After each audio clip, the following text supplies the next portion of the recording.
नमस्कार, आप जुड़ चुके हैं वैली एक्सप्रेस न्यूज़ के साथ। Sudesh Kumar, ex serviceman ITBP जो है वो आज हमारे साथ मौजूद हैं। कश्मीर के जो हालात हैं वो कब सुधरेंगे, किस तरह सुधरेंगे, कौन उनको सुधारेगा, और यहाँ पर ये बताया जा रहा है पीस है, नॉर्मलसी है, सरकारें बहुत अच्छा काम कर रही। कितना काम किया सुदेश जी ने। ये एक स्कैम जो था ये पकड़ा था अपने वक्त में, और आज भी सुदेश जी जो है वो जम्मू कश्मीर के लिए जो काम है वो बहुत अच्छा कर रहे हैं। लेकिन कहीं ना कहीं सरकारों द्वारा जो है उनको नकारने का जो काम है वो किया जा रहा है, ताकि उनकी जो असलियत है वो बाहर निकल के ना आए। सुदेश जी, आप यहाँ आ जाएं, मुझे ये बताएं आप किस तरह से जम्मू कश्मीर के जो ये हालात पर, और ये जो आपने बना के इस वक्त लाया है, कुछ स्कैम्स थे जो लाए गए हैं, हिंदू हिंदू करके ये बोला जा रहा है कि हिंदुओं को बचाने की बात की जा रही है, कितना हिंदू बच रहा है इस वक्त?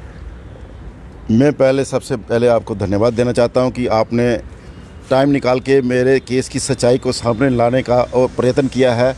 मैं 1990 से इनको बार बार लिख रहा हूं।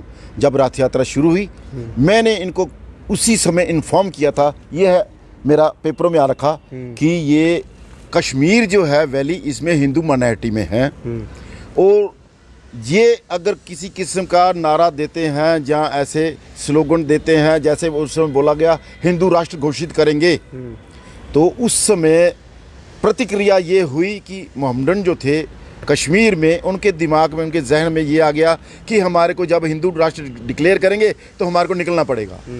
तो उस प्रेशर में, उनको प्रेशर में, दिमाग में जो प्रेशर आया, उसके कारण उन्होंने बेटर यही समझा कि इधर से हिंदुओं को निकालो।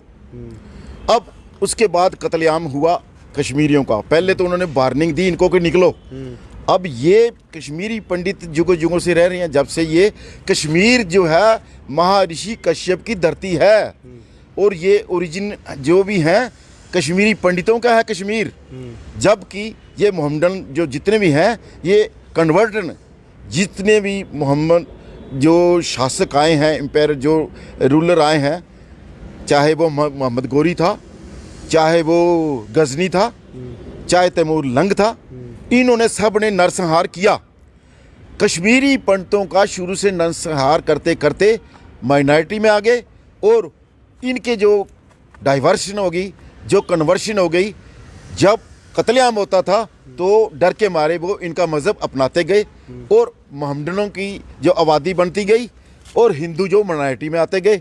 अब आपको मैं बताऊं, मैं 77 में औरंगाबाद गया था, उधर से मैं चला गया हजूर साहब। हजूर साहब में मैंने जो गुरुद्वारे देखे, वहाँ पे लिखा हुआ है कि फलाने फलाने समय में गुरु गोविंद सिंह जी की शरण में कश्मीरी पंडित आए, अपनी जान बचाने के लिए उनसे मदद की गुहार करने वहाँ पे गए। नंदेड़ हजूर साहब में कश्मीरी पंडित। आप ये लगाओ अंदाज़ा कि आज तो सब कुछ कन्वीनियंस है, उस समय कन्वीनियंस कुछ नहीं थी। वो कितनी मतलब दुख यातनाएं सहन करके उधर पहुंचे होंगे। लेकिन आज भी जो कश्मीरी हिंदू है, जिस तरह से आज अष्टमी मानी जा रही है, और सबसे बड़ी बात आज खीर भवानी का जो मेला लगा हुआ है, हमारा जो कश्मीरी हिंदू है, हम उसको हिंदू इसलिए बोल रहे हैं, कश्मीरी हिंदू उसको जो है आज भी कश्मीर में टारगेट किया जा रहा है। लोगों की जो है वो किलिंग की जा रही है, लेकिन सरकार उनके लिए बोलने के लिए राजी तक नहीं है। अपना जो पैसा है वो सरकार इस वक्त गंवा चुकी है, और कहीं ना कहीं ये बताया जा रहा है देश खुशहाल है, बहरहाल है। मैं आपको इससे सही बताऊं, देश खुशहाल कहीं भी नहीं। आप कन्याकुमारी से कश्मीर तक देखो, दिल्ली के क्या दंगे हुए, राजस्थान में दंगे हुए, यूपी में देखो, तो सब तरफ। अभी असम में परसों की बात है, चौकी में आग लगा दी। एसएचओ जो था, जिसमें पुलिस की चौकी थी, तो वहाँ पे कोई केस डाला, किसी को ले गए, तो उसी को उन्होंने टार्चर करते करते मार दिया। जब मार दिया तो पूरी जनता उधर चली गई, थाने को आग लगा दी। तो ये सेंटीमेंट्स क्यों क्रिएट करते हैं? Misuse of powers, abuse of powers, कहीं भी हो वहीं पे एजिटेशन होगा। जी, जो आप 5 तत्व की बात कर रहे हैं, यानी कि जो पांच तत्व की आपने बात की थी मेरे साथ, वो 5 तत्व है क्या, मतलब वो बताएगा? ये मैं आपको बताऊं, अभी कहते हैं भगवान नहीं है, कोई बोलता भगवान कहाँ है। मैं बताता हूँ आपको, 5 तत्व में भगवान है। अगर 5 तत्व में एक तत्व मिस हो जाए तो आप सरवाइव नहीं कर सकते। 5 तत्व, पानी, आपको प्यास लगा, पानी चाहिए, पानी में तत्व है। अग्नि आपको चाहिए खाना बनाने के लिए, अग्नि तत्व है। अभी ये धूप आप देख रहे हैं, ये आकाश देख रहे हैं, ये अग्नि तत्व है, और ये आकाश जो है ये भी एक तत्व है। एक तत्व अगर मिस हो जाए, अगर धूप की ये रोशनी नहीं मिले, अग्नि तत्व है ये, तो इस धरती पे कुछ नहीं पैदावार हो सकती। हम अन्न जो खाते हैं, जो कुछ लेते हैं, धरती से ले रहे हैं, और ये धरती हमारे को लेकर अपने पलकों पे बिठा के सूर्य के इर्द गिर्द घूम रही है। सबसे बड़ी पावर तो यही है, और ईश्वर यही है। ये सीता माता का रूप है। हम कहते हैं जय श्री राम, मैं बोलता हूँ जय सीता राम। क्यों? सीता ये धरती है और सूर्य भगवान राम हैं। अब राम और सीता की दोनों की माया पूरा संसार। कहते हैं कण कण में भगवान, जन जन में राम। राम ये सूर्य भगवान है जिसकी किरणों से सारी उत्पत्ति हो रही है। हम जितने भी प्राणी हैं सृष्टि पर, सब राम और सीता का रूप हैं। हर कम्युनिटी के लोग अलग अलग धर्म को मानते हैं, उनके धर्म में भी ये चीज़ें होती होंगी। हर कम्युनिटी में है। हाँ। ये धर्म किसने बनाए? इंसान ने बनाए, ईश्वर ने तो नहीं बनाए। ईश्वर ने सब कुछ एक दिया, सबको एक जैसा। अभी नदी से जल आ रहा है, सब पी रहे हैं। जो हम अन्न खा रहे हैं, सब ले रहे हैं। अभी किसी ने अन्न पे तो नहीं लिख दिया कि हिंदू मुस्लिम। क्यों? उगा रहा है अगर मुस्लिम तो हिंदू खा रहा है, अगर हिंदू उगा रहा है तो मुस्लिम खा रहा है। अभी जो है, कल ही एक केंद्रीय मंत्री ने जो है एक बयान दिया है। उस बयान पर मैं ज़्यादा टिप्पणी नहीं करूंगा, लेकिन वो कहीं ना कहीं आहत किया है जो हमारी कम्युनिटी के लोग हैं, हमारे ही भाई हैं वो। हाँ। इस तरह के बयान देना ये गलत नहीं है? बहुत गलत है। ये हमारे नेता लोगों को हिस्ट्री पढ़नी चाहिए, महाभारत पढ़नी चाहिए। द्रौपदी थी जिसने बोला था अंधे का पुत्र अंधा। अल्टीमेटली भगवान श्री कृष्ण तक ने कोशिश की कि इनकी सुलह कराओ, इनका राजीनामा कराओ, इनका आपस में मेल मिलाप कराओ, ताकि ये महाभारत ना हो, युद्ध ना हो। लेकिन युद्ध टाला नहीं गया, युद्ध हुआ। 50 लाख लोग उस समय कुरुक्षेत्र में मारे गए। आज तक कुरुक्षेत्र की धरती लाल है। आप जाके देखो, पंचजन्य शंख था भगवान श्री कृष्ण के हाथ में, जिससे शंखनाद हुआ। पंचजन्य शंख, पंच तत्व, 5 हमारे रिलीजियन, 5 पांडव, 5 परमेश्वर। ये ऐसा क्यों? लेकिन सूरज जी, आपने वो बताया था कि 90s में जो हुआ था, 90 के दशक में, क्योंकि आपकी प्रेस रिलीज में हमने ये चीज़ पढ़ी, 90 के दशक में जो हालात कश्मीर से हुए, जो कश्मीरी माइग्रेंट्स जो हिंदू थे उनको यहाँ पर निकाला गया। लेकिन अभी भी ऐसा लग रहा है कि माइग्रेशन जो हो रही है, क्योंकि 3000 से ज़्यादा फैमिली इस वक्त कश्मीर से जम्मू की तरफ रवाना हुई है अपनी जान बचाने के लिए। क्या लग क्या रहा है कि हालात वही हैं या स्टाइल बदला है? ये हालात वही हैं। 1990 से लेकर आज तक आप कैलकुलेट करो कितने सोल्जर मारे गए, आप कैलकुलेट करो कितने हिंदू, सिख या दूसरे मोहम्मदन मारे गए। कैलकुलेट करके देखो आज तक वहाँ पे डिप्लॉयमेंट कितनी फोर्सेस की है। 9-10 लाख फोर्सेस जहाँ पे डिप्लॉयमेंट है, उनका अरेंजमेंट, उनका ट्रांसपोर्टेशन, उनके ऊपर जो अलाउंस, टोटल मिला के चलो एक दिन में अरबों का खर्चा हो रहा है। नंबर 2, अयोध्या में डिप्लॉयमेंट, अयोध्या का खर्चा, तब से लेकर ये दोनों तरफ से खर्चे ही खर्चे हो रहे हैं। अगर उस समय मेरी बात माननी होती, मैं ये देखो, आप 1990 में लिख के दिया था कि ये 5 हमारे रिलीजन हैं, 5 रिलीजन को रिस्पेक्ट और रिगार्ड दो, और अमन और शांति, आपको शांति गारंटी से मिलेगी। अगर आप चाहो कि एक रिलीजन को लेके चलें तो आपको अमन चैन शांति का सवाल ही नहीं पैदा होता। देश जो कर्जे में चल रहा है, यानी कि हमारी जो GDP ये बता नहीं रही कितनी नीचे जा चुकी है। हाँ। और सबसे बड़ी बात है इस वक्त महंगाई पर अगर सरकार से बात की जाए तो सरकार बात करने के लिए तैयार नहीं है।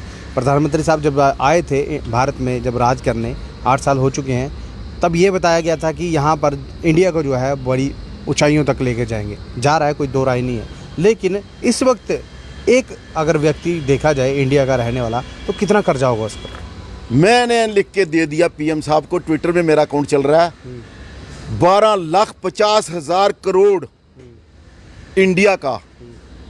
एक तो 2.5 लाख करोड़ तो वे ले गए 45 लोग, जिसमें नीरव मोदी, चौकसी वगैरह 45 बंदे वो हैं। 10 लाख करोड़ इन्होंने NPA कर दिया, राइट ऑफ बैंकों का। बैंक डूब गए, बैंकों को इन्होंने प्राइवेटाइज कर दिया। अब बताओ 12.5 लाख करोड़ जिस कंट्री का ऐसे ही जा रहा है NPA में, और उनके खिलाफ आज तक किसी मिनिस्टर ने स्टेटमेंट दी? किसी नहीं बार PM साहब ने अपने मन की बात करी? कभी एक बार भी मन की बात में ये डिस्क्लोज किया? क्यों नहीं किया? इनके खिलाफ नीरव मोदी ने लंदन में बोल दिया, जब उसको कोर्ट में घसीटा गया। कोर्ट में उसकी स्टेटमेंट क्या आई कि 11,000 करोड़ जो मैंने लिया उसमें से 32% मेरे पास, 68% बीजेपी वालों के पास। तो ये चीज़ें बाहर क्यों नहीं आती है, कारण क्या है? इसमें गवर्नमेंट खुद इन्वॉल्व है, तो बाहर कौन लाएगा? दूसरे आप देखो, चैनलों के पास, चैनलों के ऊपर पाबंदी। और मेरे ट्विटर अकाउंट में जब 60 लाख युवा उधर अनएम्प्लॉयड आ गए ट्विटर पे, इन्होंने मेरा ट्विटर अकाउंट बंद कर दिया। तो ये तो हालात चल रहे हैं। आप इनके मीडिया सारा मोदी साहब के अंडर है, जिसको वो चाहे उसको वो लाइट में ला सकते हैं, अगर जिसको नहीं चाहे वो लाइट में नहीं आने देते। तो ये मीडिया पे कंट्रोल है, तो लाइट में कैसे आएगा? देश ऐसे चलता है। मैं आपको बताऊं, अभी मैंने एक ट्विटर में देखा, उसमें व्हाट्सएप आ रखा मेरे को कि राजनाथ सिंह साहब चाइना बॉर्डर पे, फेंसिंग बॉर्डर पे नींबू टांग रहे हैं। तो नींबू टांगने से क्या होगा? नींबू टांग रहे हैं, हरी मिर्च नींबू कोयला लगाया हुआ उस पे टांग रहे हैं फेंसिंग वायर पे, और नीचे लिखा बुरी नजर वाले तेरा मुंह काला। क्या वो चाइना वालों को पढ़ना है? चाइना वालों को ये चीज़ पढ़ना है? अब ये बताओ ना आप कि एक लेबर का जो काम है वो हमारे राजनाथ सिंह उधर जाके चाइना बॉर्डर पे कर रहे हैं। उनको इतना ध्यान नहीं कि स्नाइपर जो फायरिंग वाला होता है 1000 मीटर की रेंज से वो खत्म कर सकता है, इतना उनको नॉलेज नहीं। 135 करोड़ के defence minister Rajnath Singh fencing wire पे नींबू टांग रहे हैं। अब मैंने क्या बताया उनको? ट्विटर पे लिखा, मैं नींबू टांगना छोड़ो, नींबू टांगना छोड़ो, सऊदी अरब को मुख मोड़ो, 58 देश जो है नाराज हैं, उनसे नाता जोड़ो। वो एक बयान के बाद बयान क्या है? जो भारतीय जनता पार्टी 58 मुल्क नाराज हो गए, उधर वो आपका बायकॉट कर रहे हैं, आपका इंडिया का जो सामान है वो बाहर फेंक के, मार्केट से बाहर फेंक रहे हैं, और बड़ी बड़ी चादरें लगा रखी हैं, उस पर लिखा है बायकॉट। तो वो प्रोसेशन कर रहे हैं, सड़कों पे आ रखी हैं 58 कंट्रियों के लोग। तुर्की ने इनका अनाज बाहर कर दिया, चाय पत्ती वापस कर दी, गेहूं वापस कर दी। तो ये तो हालत है।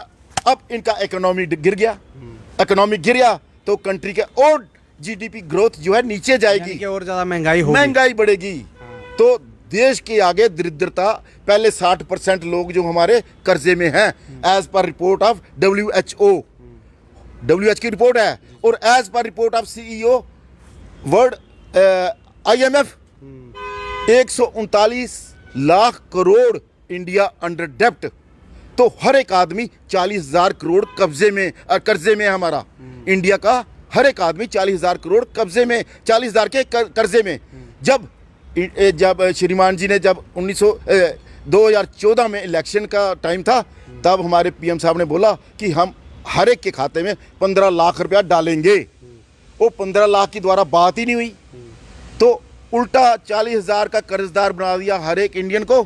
नंबर 2, अब आपको मैं बताऊं, राफेल की डील 500 करोड़ का राफेल डील तो थी, कांग्रेस ने कैंसिल कर दी।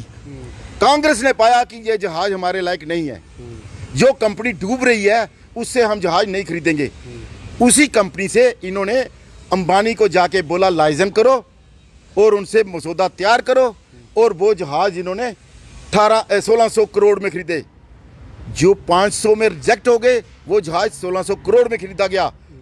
उसमें अंबानी ने कमीशन खाई और एक्सपोज हो गए। अब उधर जुडिशरी जो इंक्वायरी कर रही है फ्रांस में, उस इंक्वायरी में जो जजेस हैं उन्होंने अंबानी को पार्टी बना दिया है। हाँ, तो ये चीजें बाहर क्यों नहीं निकलती, कारण क्या है? ये कारण ये है कि इन्होंने मीडिया को दबा रखा है। हमारे PM खुद इन्वॉल्व है, जिसमें वो क्यों एक्सपोज होंगे, क्यों एक्सपोज करने देंगे? इनके मिनिस्टर इन्वॉल्व हैं। मैं आपके थ्रू PM साहब से रिक्वेस्ट करना चाहता हूं कि जितने लोगों को आपने NPA जो है घोषित किया, उनकी लिस्ट जारी करो। 12.5 लाख करोड़ कंट्री का आपने NPA घोषित कर दिया, 45 लोग उधर भगा दिए। ये पैसा कहाँ? किसी के घर की प्रॉपर्टी है जो नज़रअंदाज कर रहे। आपको एक एक पाई का हिसाब देना पड़ेगा। मैंने 300 करोड़ जब सेव किया कंट्री का, तो 300 करोड़ किस खाते में आया? जब आपके 12 लाख करोड़, 12,50,000 करोड़ राइट ऑफ कर रहे हैं, वेव ऑफ कर रहे हैं, वो भी करोड़पतियों को, गरीबों को नहीं। गरीब तो 60% अंडर डेप्ट आ गए। यानी कि वेस्ट ऑफ मनी यही सरकार कर रही है। महंगाई का कारण भी यही है। महंगाई का कारण ये है क्योंकि अब देखो, जो 400 का सिलेंडर ये 1100 में दे रहे हैं। जो 50 रुपए लीटर तेल था, तब ये दुहाई देते थे कांग्रेस के खिलाफ कि इन्होंने 50 रुपये लीटर तेल कर दिया, अब वो ये खुद ये 110 रुपये दे रहे। तो चोर कौन? ये अभी प्राइवेटाइज कर दिया सब कुछ। इंदिरा गांधी ने यहाँ तक बनाया कि यहाँ से रॉकेट पे गए थे राकेश शर्मा, एस्ट्रोनॉट, रशिया के साथ एस्ट्रोनॉट गए थे मून पे। अब ये श्रीमान नींबू टांग रहे हैं फेंसिंग वायर पे जाके। अब ये देखो कांग्रेस और इनका डिफरेंस देखो, रक्षा मंत्री नींबू टांग रहा है लेबर की तरह, और वो अपने राकेश को भेज रहे हैं एस्ट्रोनॉट बना के मून पे। यही डिफरेंस देखो कि असलियत क्या है।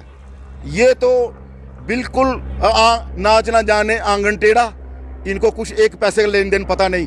और जिस दिन मेरा ये केस लाइव टेलीकास्ट हुआ, मेरे सामने पीएम को बिठा देना, मैं उसको हीरो से जीरो ना कर दूं। मेरा नाम सुदेश नहीं, ये मेरा, अब ये देखो आपको बता रहा हूं, ये है मेरी राशि, ये मेरी कुंडली, ये श्री राम जी की जन्म कुंडली, और ये सुप्रीम कोर्ट की जजमेंट जिस पे मैंने अपना ये लॉ पास कराया। 14 साल आफ्टर 14 साल ये लिखे गए मेरे केस में। ये मैंने 1990 का दे रखा है। और ये देखो भूचाल, ये जितने भूचाल हुए, एक में 2001 में, 2005 में, फिर 2004 में, ये जितने भूचाल हुए आज तक ये अभी ये देखो 18 को, इसी 18 अप्रैल को, और ये अभी तक चल रहा है सीक्वेंस। जब ये देखो, जब सुनवाई होती थी अयोध्या मसले की, और कश्मीर में भूकंप, और ये देखो कश्मीर में भूकंप, ये देखो यहाँ जो सुदेश जी, ये सब कुछ जब सुनवाई तब तबाही, ये सब चल रहा है। मैंने ये ट्रेन बचाई, मैंने ये 300 करोड़ बचाया, जिसके बदले में आज तक मेरी तनख्वाह बंद। आप एक जवान थे ना ये? हाँ, मैं सब इंस्पेक्टर था। आई वाज सब इंस्पेक्टर, 83 का सब इंस्पेक्टर में। तो इन्होंने आपको किस तरह से, क्योंकि आपने ये भी कहा मैं सब इंस्पेक्टर था, आपके खिलाफ भी कोई वो चला था कोई? मेरे खिलाफ यही चला कि मैंने जब स्कैम डिटेक्ट किया, 88 से स्कैम डिटेक्ट करा रहा हूँ, 90 को मेरे को अरेस्ट करा रहे हैं, 90 के बाद सारे चार्जेस हैं। तो चार्जेस आफ्टर थॉट हैं या पहले के हैं? स्कैम मेरा प्रूव्ड है, डिवीजन बेंच की ऑब्जर्वेशन है, उन्होंने लिखा हुआ है his complaint was found to be accurate which result is slash from 30% to 15% all over India. और डिवीजन बेंच थी धर्माधिकारी साहब और सचेंद्र द्विवेदी साहब, ग्वालियर हाई कोर्ट।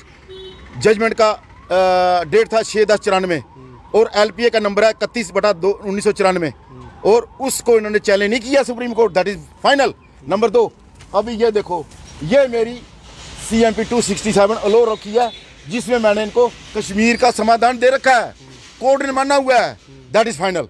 आज तक ये मान क्यों नहीं रहे? अभी आप देखो कश्मीर की क्या हालत है, जो बचे हुए थे वो भी गए, तो हिंदुओं को इन्होंने खुद निकाला। किसने?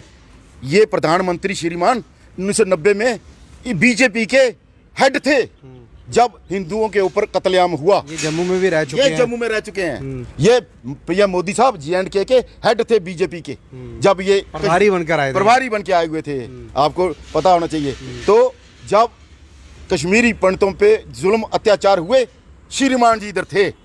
आज श्रीमान जी बोल रहे हैं कश्मीर फाइल बनाओ। श्रीमान जी इंदिरा गांधी के साथ भी रह चुके हैं, उनके साथ भी काम किया इन्होंने। हाँ, तो ये तो बड़ी जगह काम किया। ये तो बोलते हैं मैं उधर जब बांग्लादेश में अटैक हुआ मैं मुफ्ती वाणी में था। ये तो जो मर्जी तीर सुनवा लो उनके, ये लाल किले से अनाउंस करके 100 लाख करोड़ का मैं बजट दे रहा हूँ। 100 लाख कहाँ से आएगा? 36 लाख करोड़ का टोटल बजट है इंडिया का। ये बोल रहे मैं 100 लाख करोड़ दूंगा, कहाँ से? ये सब झूठ, एक से एक झूठ। देखिए, झूठ का जो पुलिंदा है वो भारतीय जनता पार्टी की सरकार है, और सुरेश जी ने समझाने की कोशिश की। हो सकता है कुछ लोगों को समझ नहीं आई हो, लेकिन यहाँ ये जो पोस्टर लगाया है, सुरेश जी के पास पुख्ता सबूत है, और सबूत के साथ सुरेश जी आए हैं और सरकार के खिलाफ जो है कहीं ना कहीं ये बात कर रहे हैं। लेकिन इस बात को और इस खबर को जो है वो दबाने की कोशिश पहले से की जा रही है, क्योंकि कोई भी जो मीडिया हाउसेस है इस खबर को चलाने के लिए राज़ी ही नहीं था। कमेंट बॉक्स में कमेंट कीजिएगा और इस वीडियो को ज़्यादा से ज़्यादा शेयर कीजिए, ताकि इस वीडियो सरकार तक, यानी कि केंद्रीय सरकार तक ये वीडियो पहुंच पाए। नमस्कार, थैंक यू।